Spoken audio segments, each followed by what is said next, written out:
importer kind of has its own distinctive taste. And if you like some of the wines that they bring in, their chances are that it's really fun to be able to explore a lot of the different wines that they bring in. So, as an example of some of like the top European importers, since we work with a ton of European wines, would be Kermit Lynch, which is an amazing importer, definitely focused on French wines, but definitely all over. Skurnik, which has an amazing portfolio in Champagne and great wines out of Austria and Germany. And then one of my personal favorites, which we'll be going over tonight, Neil Rosenthal, which are the wines from Rosenthal Wine Merchants. So you might have noticed when you opened your box and turned over the back of all of the wines tonight that they say on the back, imported by Rosenthal. And that's usually where you can find the importer if they're listed on the label. And it's just something kind of interesting to note, because once you start to pay attention to some of these importers and find wines that you like from one specific importer, it's sometimes very interesting to be able to explore their whole portfolio. And what's really cool about Rosenthal's portfolio is they actually have a website where you can explore all of their different producers. They focus on wines mainly from France and from Italy, but they also have a couple Swiss producers, which don't necessarily always make it over to the US. And they're very interesting, typically smaller family-owned domains that have some really interesting history. And Neil Rosenthal is who started Rosenthal Importer, and he actually has a food import side of the business too, where they do olive oils and fine foods. And sometimes a lot of these winemakers also make food items too, which is always very exciting. So our theme this month was Give Your Love a Rosenthal, as a fun pun. I'm always really excited when we can come up with wine puns. It makes me incredibly happy.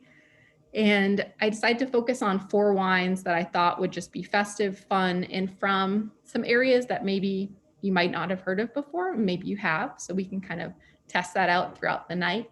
And then I'm going to be talking about each of the wines tonight, but I didn't expect you to open all 4 bottles. If you have a Corbin, or if you're really feeling like just going for it, you can always do that.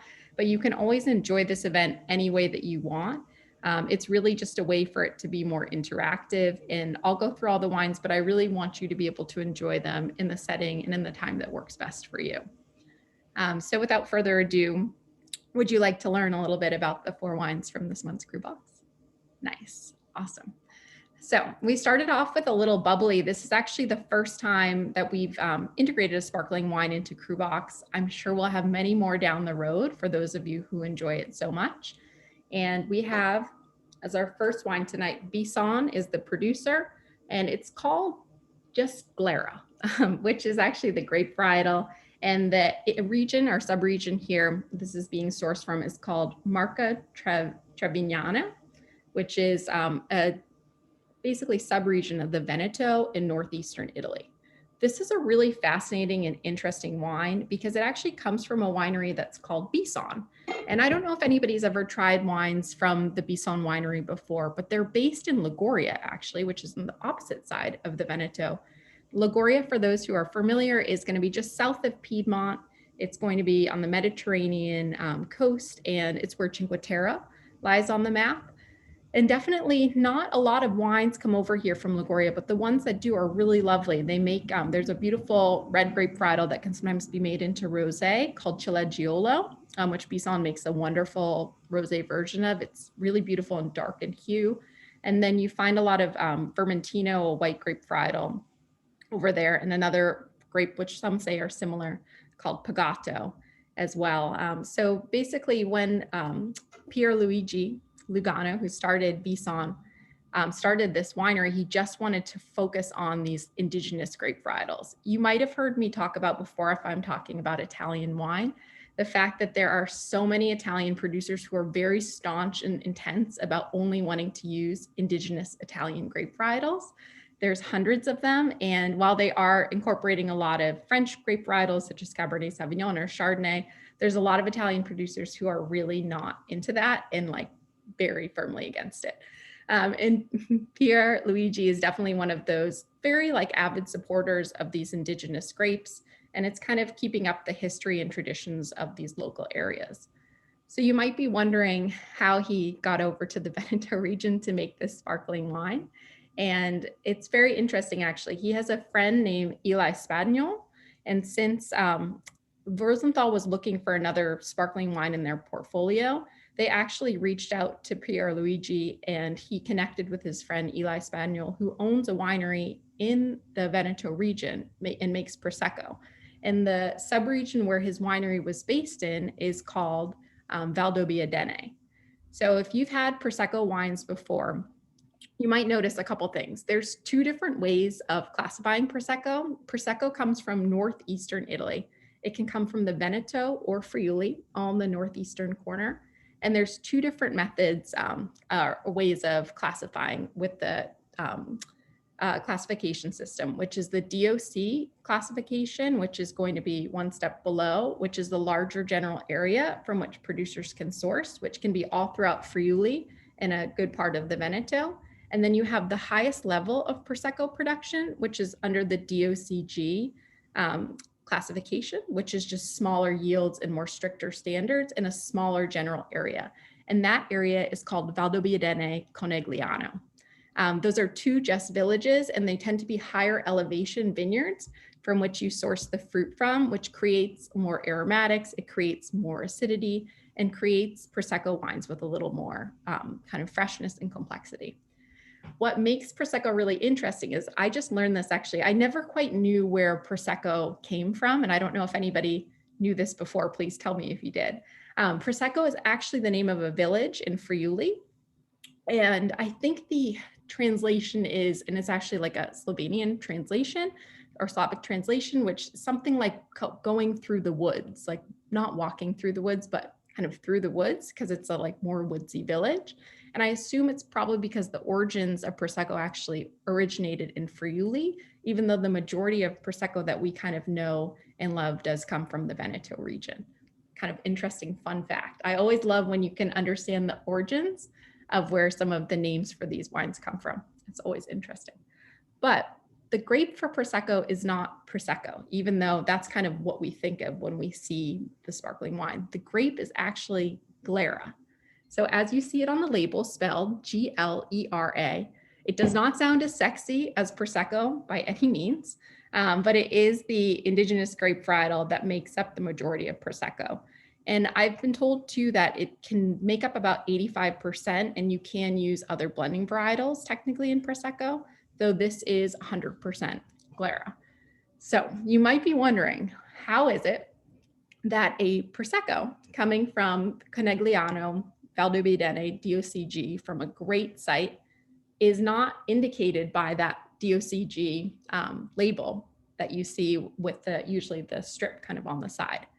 It's because of this thing right here, this crown cap that they used.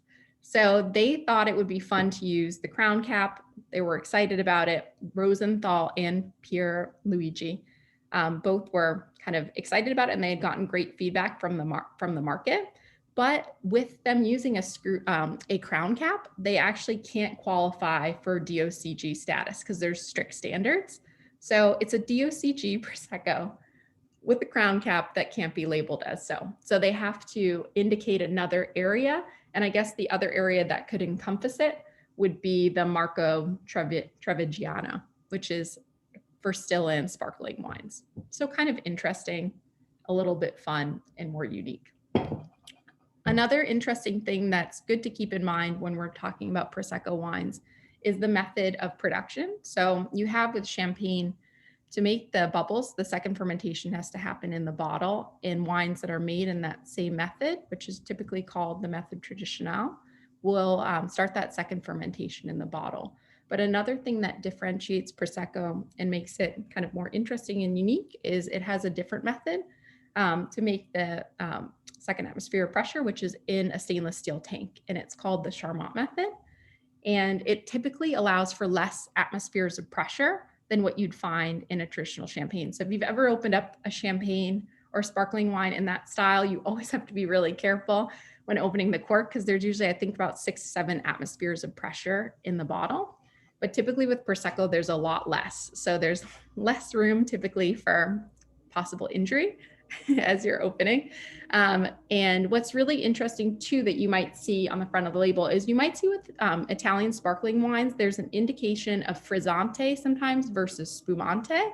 There is actually a difference there. They both mean sparkling, but frizzante, which is on the label here, Vino Frizzante sparkling wine, is actually less atmospheres of pressure than spumante. So you'll notice here that there's just a kind of like an elegant sparkle, something a little simple. But since this is around about 3 atmospheres or so, you're going to see it's under the frizzante label and not spumante, which is the next level up in terms of bubbles. That was a mouthful of information. Does anybody have any questions so far on this wine that got to try it, or any questions about Prosecco or this producer in general? You can just unmute yourself and go for it. It was delicious. Oh, great. I love it. It's actually like a lot of Prosecco that's made just because Prosecco became so popular. There's a lot of mass market Prosecco out there, and a lot of it can be a little bit sweeter. That has like multiple, grams of residual sugar. This style of Prosecco is made with only about 2 grams of residual sugar per liter, which is very low. So it's meant to be a very dry and fresh and aromatic style of Prosecco that's just super food friendly and just really nice. Yeah, it was very nice. Yeah. Not too sweet at all. Yeah, and that's really what they're going for too. Like, I think Prosecco can be a really interesting wine. And I think when you can kind of taste the DOCG level, which is that Conegliano Valdobbiadene versus the traditional DOC of Prosecco, or sometimes it'll be indicated by Treviso, the larger general area. I think you can really taste the difference. And I think it's a really fun and interesting area to explore. I was able to visit the town of Conegliano several years back on a wine trip, and it's a beautiful, beautiful town, but you can really see the dramatic difference in the hillsides versus the valley floor that the majority of Prosecco production happens on. And that's typically where you'll find wines that have a little bit more, complexity, for sure. Any other questions about the Bisonglera? I know you're going to do tasting notes as well, but it's also got a very floral quality to it. Yeah. Like white flowers. And I don't know where that comes from, but it's curious. I've definitely seen that before with a really well-made Proseccos, especially DOCG Proseccos, where you get that like baby's breath, like kind of floral quality to it. It's really, really nice. For me, this Prosecco was I'll share tasting notes, but by no means, if anybody did not get this, please do not feel like you were wrong. I have different opinions on things than we all do. It's kind of the fun of tasting wine.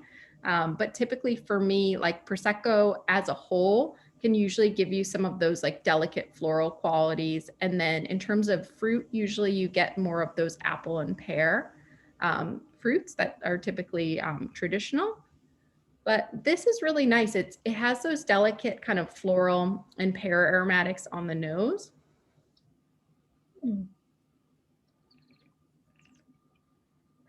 And I just love on the palate how the bubbles are just really simple. They're fresh, they're there, they're present, but at the same time, it's clean, it's refreshing, and it's just a more kind of mineral driven style of Prosecco that's a little more interesting.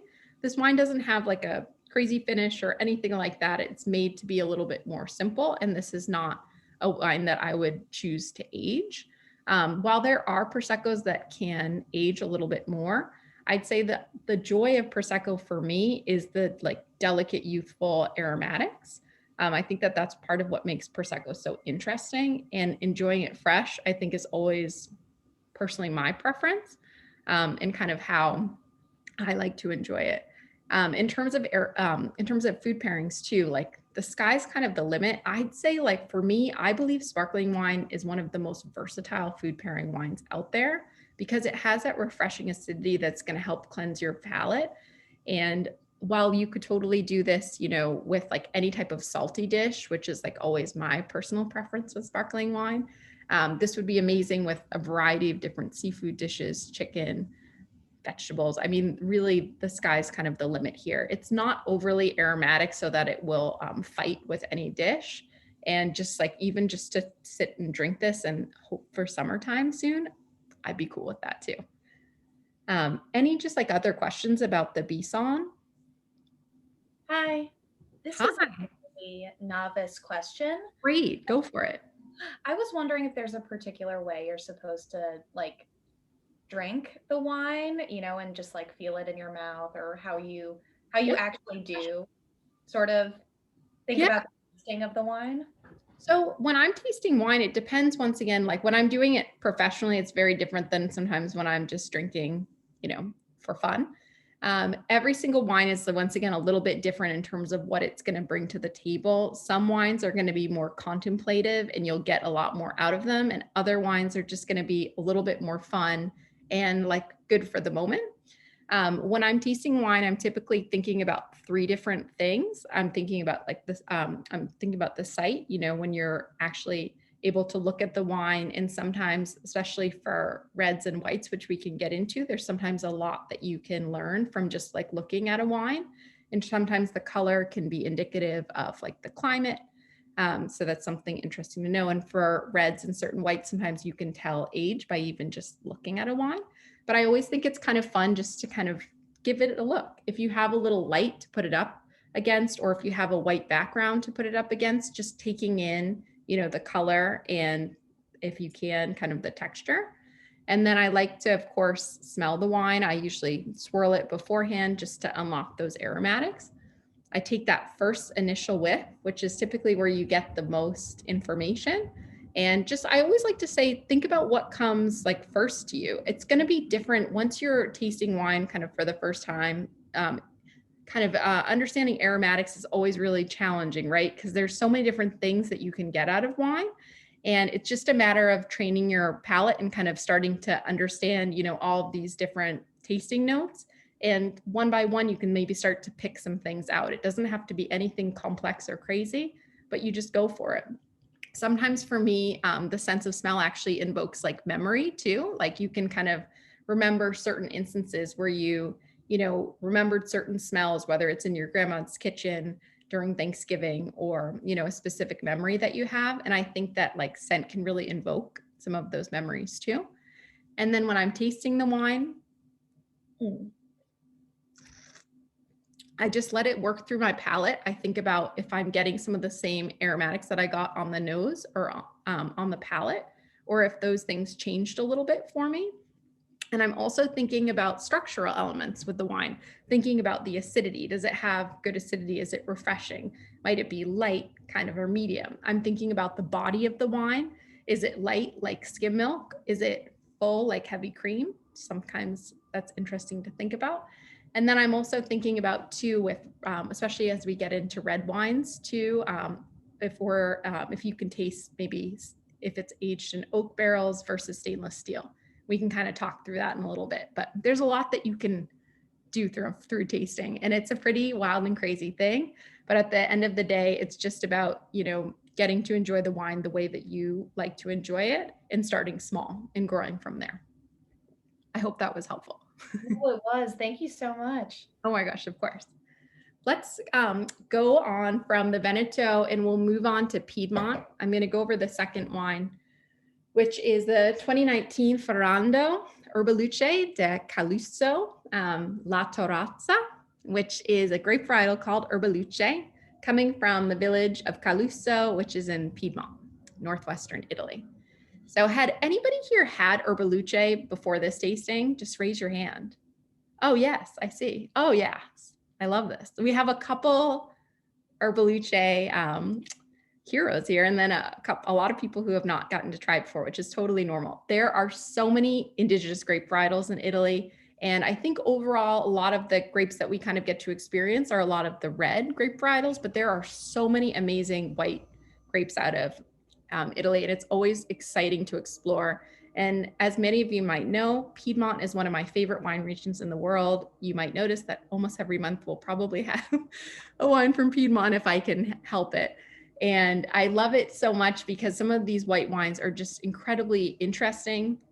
They're clean, they're refreshing, and it's a lot of fun to learn. So we have this producer, Luigi Ferrando, which is actually one of the first producers that Neil Rosenthal imported back in 1980. And I find it incredibly interesting that this is one of the first wines that he worked with, because it is such a kind of obscure region that, like, I can only imagine people in the 80s in the United States buying these wines. Like, even now it's extremely obscure. So I think that it's pretty amazing. This was one of the first wineries that he worked with.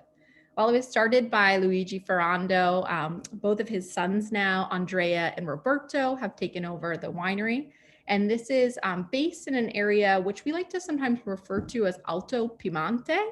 So north of Torino, most of the time when we're thinking about wines from Piedmont, a lot of people are thinking about Barolo and Barbarescos, which are kind of in the southeastern corner. But Alto Piemonte is going to also have a lot of red wines based off of the Nebbiolo grape varietal, one of the principal grapes of Piedmont. But you'll get much more of an intense alpine influence, and the wines are definitely a lot more kind of fresher, intense, and also still have some really age-worthy characteristics. Ferrando is most well known for a style of wine that he makes, which is a red wine called Crema, spelled Carema. It's a style of wine from a more mountainous area, Crema, which is made from the Nebbiolo grape varietal. But he's also really well known for this grape varietal Erbaluce de Caluso, which is Erbaluce coming from Caluso. So it's under this, once again, DOCG. It actually has the DOCG label here, meaning that it has to come from this specific area. And something really interesting that I found, so there's only about 188 hectares that comprise the Erbaluce de Caluso DOCG, as opposed to if anybody's ever had Gavi, which is a style of white wine from south in Piedmont from the Cortese grape, that DOCG represents around 1,400 or so hectares in the DOCG. So it's just to show how small this area is, very, very small. And they're definitely more rare to find Erbaluce in the United States. Really interesting. If we're breaking down the grape varietals root word again, which is always fun to do in Italian, herba is the root word for herbal or herb. Luce is going to be the root word for light. So a lot of people think that Erbaluce has these really beautiful herbaceous undertones to it. And the luce comes from the light because this is a specific area of Alto Piemonte, which is really just basked in all this beautiful sunlight. So something really interesting there. In terms of aging for this wine, they typically are aging in stainless steel. And I think that this wine goes through about 6 months or so of aging before release. And this is actually a single vineyard plot that he does, which is called La Torrazza, coming from the La Torrazza vineyard. It's coming from fruit that they have on their estate that they farm, but they also sometimes will purchase some grapes from local area growers that they've had relationships with for decades and decades. And what's really interesting too is I actually found out, and I don't know if anybody's ever had these wines because I haven't, so please share with me afterwards if you have, that they make a wide variety of Erbaluce wines. So this is a still wine, but they also make sparkling Erbaluce as well. And then they make a dessert wine out of Erbaluce, which is a style of dessert wine that's referred to as passito. So passito is a style of dessert wine that comes, there's many different styles all around Italy, and they'll typically take the grapes and dry them, and then so they have more residual sugar, and then blend them back into the wine. So it's super interesting that this wine or this grape varietal makes a variety of different styles, which is crazy. Any questions so far before I go into tasting it? I'll go into tasting it. Cool. All right. Well, what I found really interesting, I'd only had a couple Erbaluces before. It's not, something that I'm able to drink all the time. It's really fun to be able to experience it. I'm a huge fan of the grape Chenin Blanc in the Loire Valley. It also grown in South Africa, other places as well. And this actually kind of reminded me a little bit of Chenin Blanc. The reason being is because Erbaluce just has this incredibly high acidity that is like almost like a little bracing when you first experience it. But you have these beautiful kind of green herbaceous aromatics that come through, a little bit of that apple, and then almost like a little bit of that like straw or like hay kind of undertone. And I just think that this wine's really interesting. It almost, though, at the same time has a little of that texture like wildflower honey. And I mean that not in any way of saying that this wine is sweet, but it has like a little kind of hint of texture and viscosity that's intertwined with the acidity here, which is just incredibly interesting and fresh. Mm.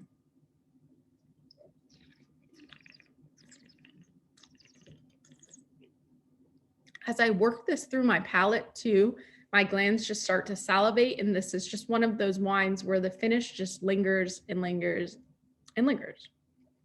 I am obsessed with this. I'm just going to say it. If you're not, that's totally fine. But it's just, this is the type of white wine that makes me incredibly happy. And I love some of these kind of Alpine influenced white wines of Italy and all over because they're just fresh, they're bright, they're interesting. And this is definitely a wine that has some aging potential, though it drinks really nicely now. I'd love to hear some thoughts if anybody's gotten to try the Herbaluce either tonight or beforehand.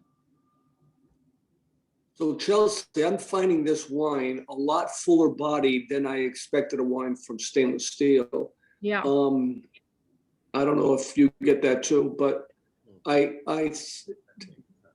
read your notes saying that it could be aged for several years. And I'm wondering, is that part of what helps the aging, the fullness of the wine, or is it mostly the acidity?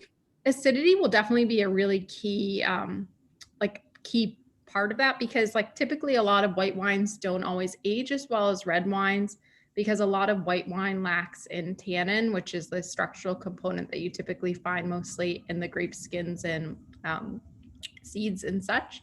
And since a lot of white wines typically don't always use the skins and they're just pressed and then fermented and aged, they lack in that. So definitely acidity is a really important component. And if you don't have a white wine that naturally has inherently high levels of acidity, it's just going to be really hard to be able to age it. So that's why you definitely see in terms of whites that whether it's Chenin Blanc from the Loire or Riesling, both two high acid grapes, and then Chardonnay obviously can be high acid, sometimes a little bit lower depending on where it's grown, but definitely for certain white wines too, aging in oak can be helpful in terms of prolonging the aging process too, because it brings in a little tannin from the wood, which can help for structural elements.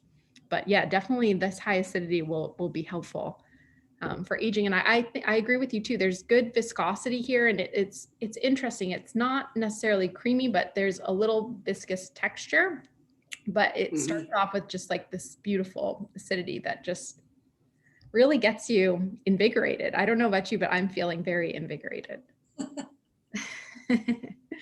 We really enjoyed it. To me, felt it was just very kind of fresh and smooth, easy drinking. And that may not be what you're explaining, but that's how I experienced it. No, that's exactly right. And what's also interesting about this wine too is another just like great food pairing wine. Like I do it with any dish that you want to incorporate some of those like green herbs into, like an herbaceous dish would be great. But this is also a dish too with high acidity, can cut through like a fattier cheese or any type of fattier dish. But also, once again, I thought would be really great with shellfish, with scallops, like the pan roasted scallops, I think would be really fun. But there's so much potential here, and it's just really fun. These white wines from Piedmont are just really some of my favorites. They're just really fun to explore. So if anybody, I've got to say, I feel really jealous that you've opened that and I chose to open the sparkling one. I'm looking forward to it. You'll get to try it too. That's the fun thing, is you have it. You get to try it whenever you want, and you can experience it in a way that makes you happy. So it'll be great. But it's definitely like, it's so fun to be able to kind of get to know some of these different grape varietals more. It's really a label that you might see in any type of shop or restaurant and really not know what you're getting yourself into. So it's definitely really interesting to be able to explore these areas. And I think once again too, the more northern part of Piedmont doesn't really get as much love as the South in terms of the like caliber of wines that are up there. And there's some really interesting stuff to explore. And if you do love Nebbiolo and you love the wines of Barolo and Barbaresco, definitely exploring some of Ferrando's wines from Carema are really interesting. They're very interesting, powerful, dynamic wines. So very cool. Any questions about the Ferrando Herboluce before I move on to the next wine? I had a good question for you, Charles. Go for it. I know you said it's like a small region and not necessarily the easiest wine to find like in the US, but in your experience, like how have the different Herboluces that you've tried like differed from one another? Yeah, I mean, to be honest, I've only had like, I think several different producers, maybe like 3. You know, there's probably not, I'd have to look and see how many, you know, producers are even in like in Massachusetts, and I'm sure there'd be more in New York too. But I've definitely always found it to be like that high acidity has always been like something that I've experienced. To be honest, a couple of the other Herboluces that I had weren't as like complex and didn't have the finish that this did, but it definitely had that really beautiful intertwine of like acidity and texture, and freshness. So a little bit more similar, but at the same time, this is definitely like one of the top producers. And they make I don't know if it's imported into the US, but they make another higher level than this too, which is like a single plot. So it'd be interesting to explore it even more and to kind of taste the spectrum. And I'd love to taste, I've never had Herboluce in sparkling to my recollection, or in the Pasito dessert wine style, which would be really interesting to experience. So I'm going to order some if possible after this, so I can know the whole spectrum. Does Rosenthal export crema? Any crema? Did the Carema wines? Yeah. Yeah, they do. We carry a couple of them at the store, and then we've also carried 2. They have an entry level wine, which sometimes we get into stock, and we usually sell pretty quickly, called Canavese Rosso, which is like a Nebbiolo based blend that they do, which is really like light and fresh and more of that everyday price point. Because the Carema wines that they make can get like a little more pricey. They're in the, you know, minimum $50 range, and then they go up from there. Because they're pretty serious wines in terms of age-worthy qualities. So Rudy, I'd be happy to share with you some of the other wines that they make after this. Okay, great. Thank you. I got an email Yeah. one day ago, which was Carema, which I did not connect to this. Yeah. And it's from Gordon's, and it says, if I was to nominate one wine as the single most beloved at Gordon's by both customers and staff, Yeah. it would likely be this. So That's true. It's just it's one of those areas that's just, once again, not as well known for Nebbiolo as like Barolo or Barbaresco, but it makes phenomenal wines, and they're just very interesting. So yes, I agree. I agree with the email. Could I pipe in with a quick one? Please. My wife Nancy and I have tried both of the whites, loved them both actually.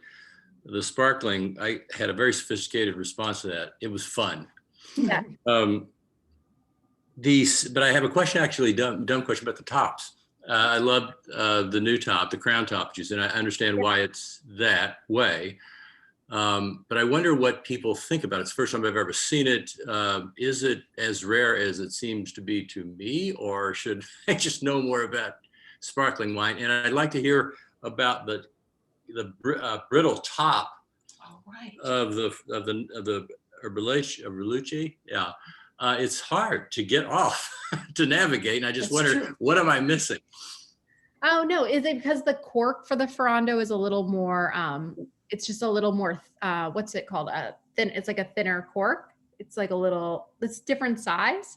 Was that what your experience was? Or No, well, Kicked all over, kind of. Didn't it? yeah, mine was brittle. It's as opposed, yeah. So I just almost had to crack it.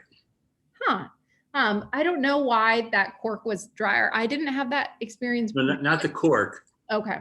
The material, what looks like a plastic material that protects the top of it. You mean the fact that they have this whole, yeah, I see what you're saying. I don't know why they made that choice. I didn't have that issue as much with, but you can't get this off with like a foil cutter very easily. And I don't think it's as high quality as some of the other ones in terms of it being as thick, like it's a little thinner. Was that your experience? Yeah, Yeah. More mechanical. It's not. Yeah. Maybe not the smartest idea on their behalf, but maybe an easier one is just the crown top. Is that as rare, or how do people react to it? Well, I think people definitely react to it. There's all different types of reactions. I think people are either really into it or they're kind of put off by it or confused. which are all fair reactions, I think. Typically, you will not find a crown cap on any sparkling wine, like, is champagne, for example, like it's too high in terms of the atmospheres of pressure. So it's always going to be on sparkling wines that are lower in terms of the atmosphere of pressure. You definitely have started to see, like, there's a lot of natural winemakers in the US and elsewhere who I've seen with crown caps on, where they'll do like the second fermentation in the bottle and then pop a crown cap on.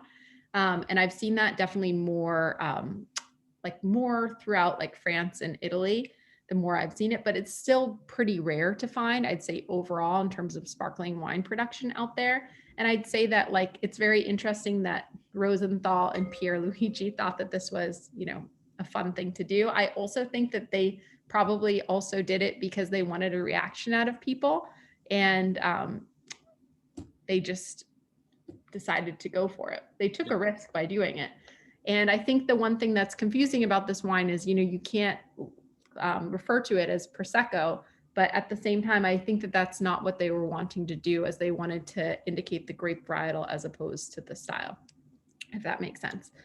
But you're definitely starting to see it more, and it is, people either love it or they think it's super weird. So I think that's the best way of saying it. I love it, but I totally understand if people think it's a little strange. But it makes it still a great wine, which is exciting.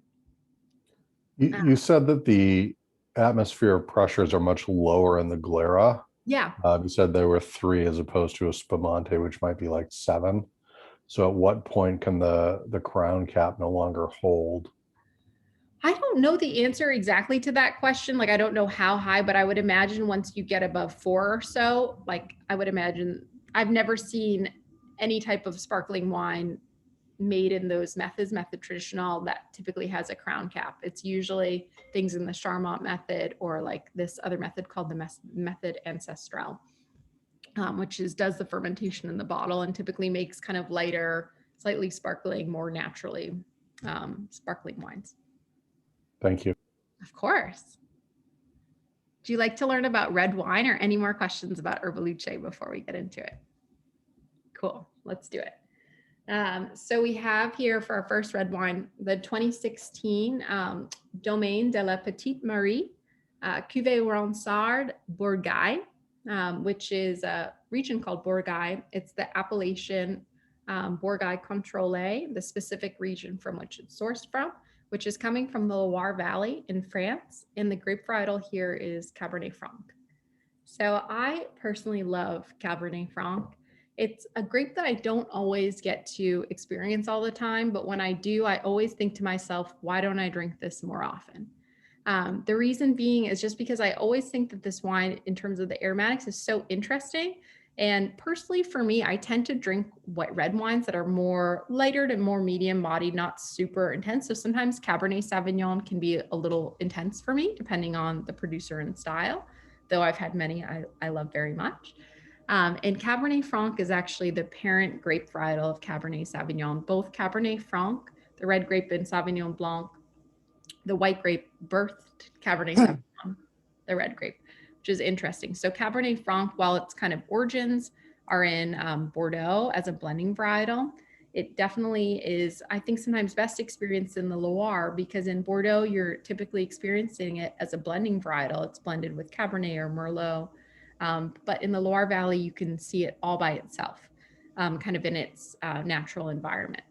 So you have a couple different areas in the central part of France's Loire Valley where you can find Cabernet Franc thrives.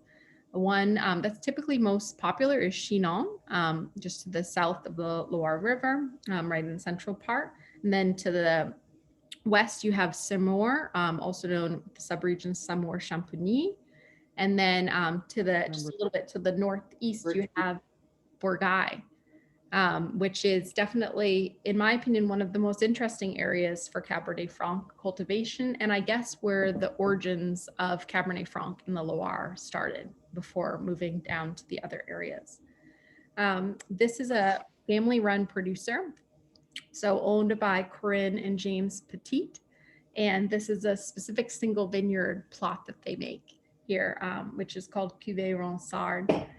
You have these beautiful kind of gravel and chalk terraced vineyards that you source the grapes from. And overall, this makes a style of Cabernet Franc that is incredibly aromatic, incredibly fresh, but also has inherent structure and power to it. So for those of you who got to experience this wine, what I always find really interesting about Cabernet Franc in terms of the aromatics is you typically find, usually Cabernet Franc is a little bit more red focused in terms of the fruit. And what I mean when I say that is typically groups of fruit that are in the red fruit family. So think about like cherry, think about strawberry, think about raspberry. Usually those are kind of the primary fruit aromatics. And I always find too that Cabernet Franc has some floral undertones, whether it could be violets or roses, just some really kind of delicate floral qualities. And then you'll find too, there's a kind of aromatic component that's in Cabernet Franc that you also can find in Cabernet Sauvignon and members of this family called pyrazine, which is the same kind of aromatic component that you find in the pepper family. So you can sometimes get some really interesting, whether it's like bell pepper, roasted pepper, sometimes even like roasted pepper and tomato, some interesting kind of vegetal kind of undertones here, especially in like cooler vintages that just make this wine really interesting. This isn't the one we had. Ooh, in terms of this, the body and structure, No, I always find we this have two. We have a little bit more this one. lighter than like you typically find with Cabernet Sauvignon, more in that kind of medium bodied area and not as intense in terms of the tannins. The tannins are a little bit more well integrated, a little bit softer, but the acidity is definitely still there. And I always just find with really well-made Cabernet Francs that in terms of the aromatics, each kind of each sip, like each experience with the wine is just really interesting. When you swirl this wine, you just get so much out of it and it really like keeps on evolving. This is also an area that like actually also makes incredibly age-worthy wine. And it's an area we just don't really think about for aging red wine from. But there's some really interesting producers that are making great wines that go the distance. And you might have read in this little synopsis on the sheet that actually Neil Rosenthal believes that this like is a wine that can go for like 20 plus years, which is just interesting. I mean, I've never had a Bourgogne wine that's been aged for more than 10 years just because I just haven't had access to it. But there's just so many wines out there that have these interesting age-worthy characteristics. And sometimes people just don't think to cellar them. They think, you know, just to drink this right away, drink this fresh. It's not sometimes up there in terms of the caliber of some of these more age-worthy regions in the world, such as Bordeaux or Burgundy or, you know, Barolo, Brunello.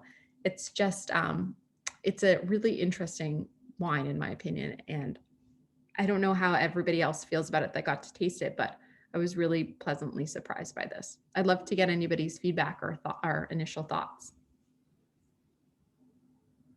I love Loire Valley Cab Franc. I think that you're absolutely right. The pyrazines, the bell pepper, tomato leaf, the leaf from a tomato plant I get a lot of. It's one of my favorite characteristics of wine, that vegetal characteristic. And for just drinking it, I love it. It's, you know, I'm tired of the fruit bombs that you get everywhere else in the world. I think this is just, I love Loire Valley Cab Franc. That's all. I do too, Wayne. You're preaching to the choir here. But it's just, this is a really fun, interesting wine. So in terms of aging here, we're going through, I think, small oak barrels for about 6 to 9 months. So once again, the goal is here to use oak that's been used several times. It's going to be a little bit more neutral in terms of those aromatics. Cabernet Franc typically can like show more. If you're using newer oak, you'll be able to really taste that. So they'll typically try to use in the Loire Valley older barrels. Just so that the oak is more well integrated in and isn't kind of overpowering the beautiful aromatics of the grape. But this is definitely just so interesting. There's only, I think, around 1,800 bottles imported into the US. So smaller production item for sure, and definitely something really fun to explore. If anybody too is really interested in the Central Loire and learning more about Cab Franc, afterwards, I can always send you to a list of other producers that I find interesting from the area. But in terms of value, I think that this is just an incredible area for value, because typically you'll never find wines that are above around $50 or $60. And the wines that you find in that 20 to 35 range can be like pretty exceptional and stellar. And that's pretty exciting to see, especially for those of you who love Bordeaux, and especially drink wines that have more Cabernet Franc, such as Saint-Emilion. It's definitely another interesting area to visit. Can I just thank Wayne for explaining to me really clearly what vegetal means? Yes. It was great. Yes. If I ever say anything too that just sounds like off, or you think it's like, what does that mean? Just like, please ask, because sometimes I think the hardest thing about the language of wine is there's so many different vocabulary words that we use, and some of them like make sense, and some of them you kind of have to like scratch your head and be like, please explain that further. And that's the fun of. I spent ages trying to understand, and then the tomato leaf thing just made it kind of. Yeah. Yeah, it's interesting. And I sometimes am hesitant to use the word vegetal with wine, because actually sometimes it can be a negative word. Because sometimes when you explain, you describe a wine as vegetal, it can sometimes mean it's like underripe, because sometimes more underripe grapes can give you some of those vegetal qualities. But I don't mean it in a, I mean it in a very positive way. And I'm mainly a vegetarian, so that really comes from the bottom of my heart. So definitely, it's always interesting though with this wine vocabulary to kind of start to really understand what it is that we're all trying to say and try to speak the same language. So I think that's great. Any questions about the Bourgogne before we move on to the next wine? With 1800 only, how does that affect you? I'm just curious in terms of your own allocation. What's it like now, and is it seasonal in terms of when you might be able to, when it's available? Exactly. Yeah, it's seasonal. So we were able to bring in, I think about 10 cases of this wine. I don't know if we're going to be able to get any more. We can always check, but we have the great pleasure and privilege of being able to do so much business with Rosenthal that we tend to do really well in terms of our allocations of things. And that's just because we love working with these wines. So it's once again a thing where we can always check in, whereas like this year is very interesting in terms of the allocations of wines that we're able to get because of the pandemic. Since a lot of restaurants haven't been as functional, they would have received a lot of the bulk of a lot of these allocations, because a lot of these sometimes wines from smaller producers, kind of more not as well-known areas, and grapes will typically go into restaurants because it's much easier to sell them in that setting than the average retail store. So we've definitely been getting a lot more allocations this year, but I say that with a heavy heart because it's at, it's not happy why. But at the same time, people can get their wine. Hopefully that makes everybody happy. I'll move on to the last wine if anybody doesn't have any more questions on the Bourgogne. Perfect. Awesome. So I'm excited about this last wine. This is 2016 Mas Julien, Autour de Jonquière, Terrasse du Larzac, which is a winery coming from the Languedoc, which is going to be all the way in southwestern France. The appellation is called Terrasse du Larzac. It's a relatively new appellation or area, which was created in 2014. And Mas Julien is one of the top producers here. Farmed and overseen by Olivier Julien, who grew up on his father's vineyard, and he was always frustrated with the fact that his father was working as a grower but wasn't making his own wine. There was a real issue for a long time in the Languedoc, and it's still kind of an issue now, where there were a ton of kind of growers in the Languedoc who are making a ton of bulk wine. So the Languedoc for a long period of time wasn't making really high caliber wine. They're making a lot of the bulk wine for France. And you found a lot of these growers who got caught up in these like large co-ops, and they really weren't able to kind of be in charge of their own destiny. So Olivier saw that and he wanted to change. He wanted to create his own winery, and he really wanted to kind of recreate some of these wines from the Languedoc and focus on some more interesting grape varietals and interesting styles. You also find too, like what's I find really interesting about the Languedoc is almost every other wine region in France has grapes that are kind of inherent to the area. So like, for example, when we think of Burgundy, you're thinking of Chardonnay or Pinot Noir. When you think of the Rhone, you're thinking of Syrah and Grenache predominantly. Like each region, kind of you get to know the inherent grapes that are there, and you can kind of really start to understand and unlock the regions. But the Languedoc was one of those areas for a long period of time where they had so much flexibility of what they were able to plant. And there are many different grape varietals that are synonymous with the Languedoc region. They were planting Cabernet, they were planting Syrah, they were planting Carignan. There was just a lot of different things going on and a lot of different international varietals just coming in. And so they've really kind of started to focus more on some of these like smaller appellations, such as Terrasse du Larzac, and kind of bring back some of the grape varietals that they feel like are most indigenous to the area.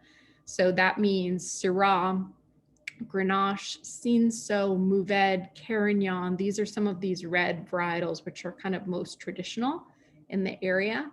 And you're finding really a renaissance in the Languedoc that's kind of happened over the last 20 years or so, where there's more quality producers that are focused on smaller production overall, making just some really interesting wines. And another exceptional area for value here, because, you know, this is just an area that's, I'd say one of the least, the Languedoc-Roussillon are two of the most least well-known regions, in my opinion, in France in terms of like the styles of wine.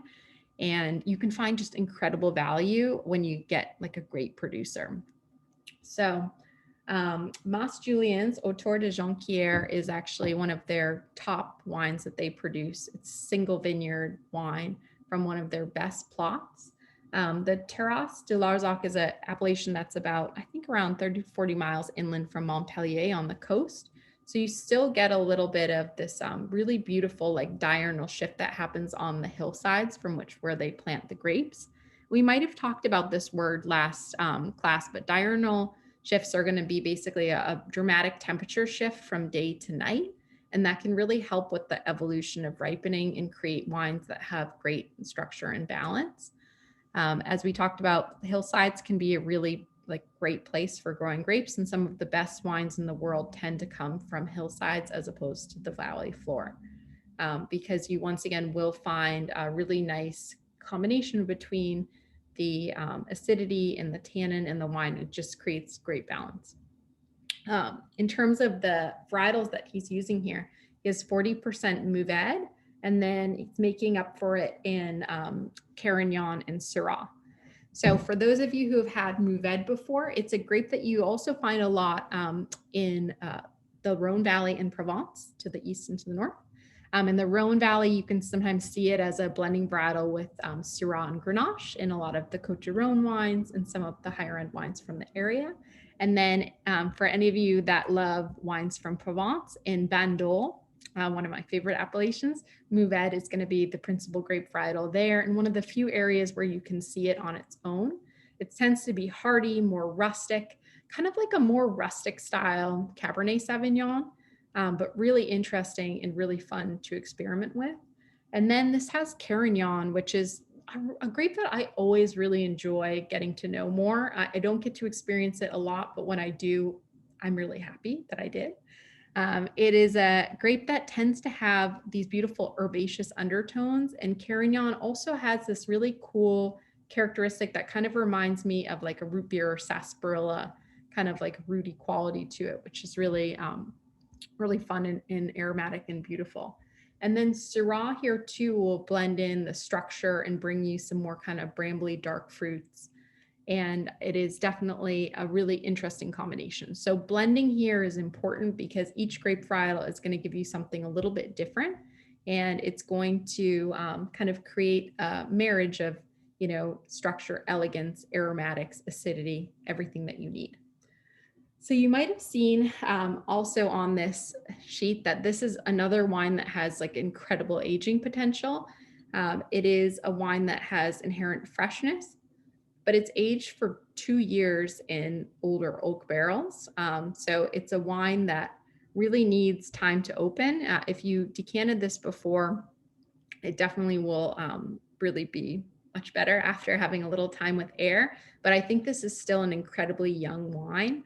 And while it's coming out with these beautiful aromatics on the nose and on the palate, it is going to change so much over time. So I'd love to kind of hear some of your thoughts and feedback if anybody got to taste it, or just some questions that you have so far.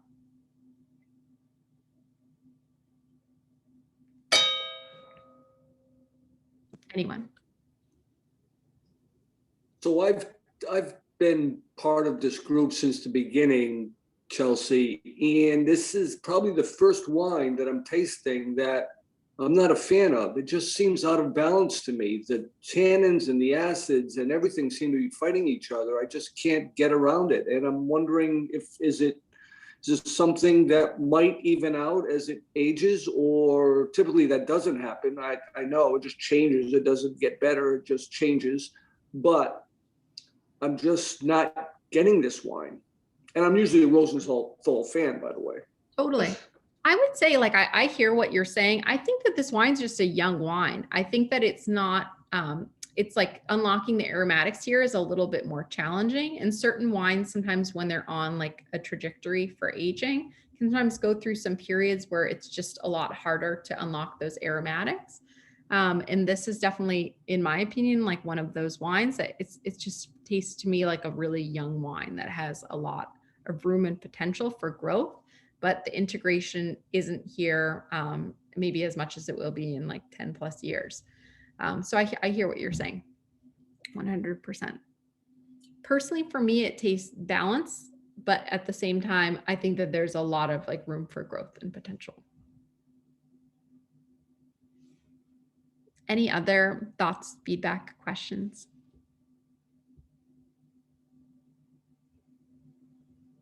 Did you enjoy this experience overall? Everybody? Cool. Awesome. Well, That was great. Delightful. Absolutely delightful. I think it's just really fun. Once again, like we're all getting to go on this journey together, and it's really interesting to kind of unlock some of these areas, these grapes that we're not as familiar with. But I just think it's once again a journey, a place to start. And I'd love to get like people's feedbacks on the wines each month.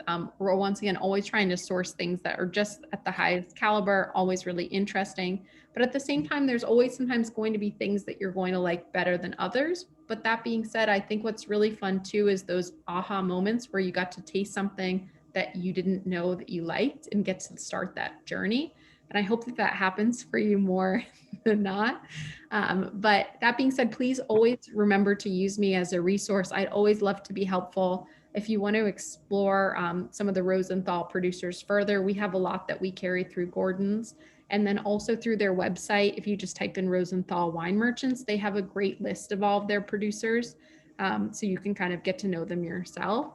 But it's definitely really interesting to start to like familiarize yourself with some of these wine importers, because it can really unlock some of these really interesting producers that they work with, and kind of cultivate these relationships with small producers and just open your mind to all of these amazing wines that are out there. So I just wanted to thank you all so much.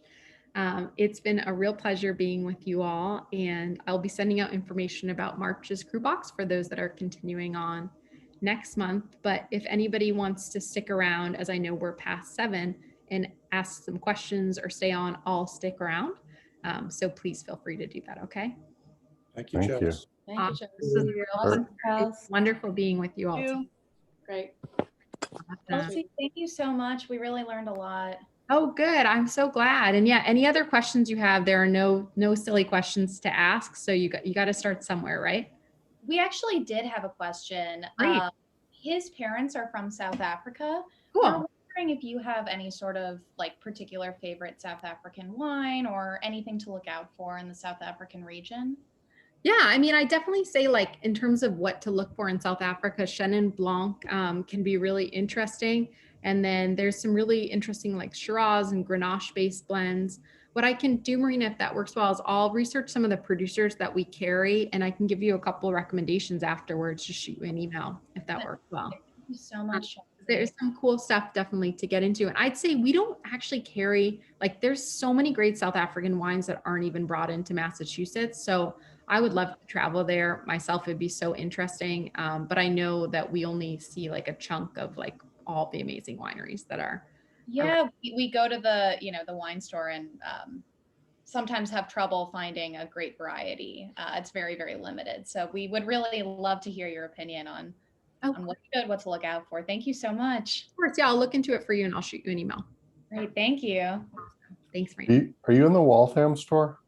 I am in the Waltham store sometimes, and then I also work out of our storage facility. So with COVID, I'm kind of like going around from place to place. But anytime that you want to chat, I'm always be happy to. Yeah, I'd actually love to pick your brain about some other Cabernet Francs.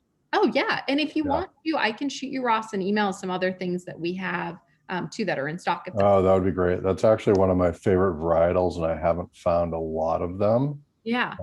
It's typically blended, which, but I really like these. So Cool. Awesome. yeah, thank you so much. Some recommendations. Not a No, I problem. really appreciate that. Thank you. Awesome. It's nice to meet you. Yeah, nice to meet you too. Have a good night. Awesome. You too.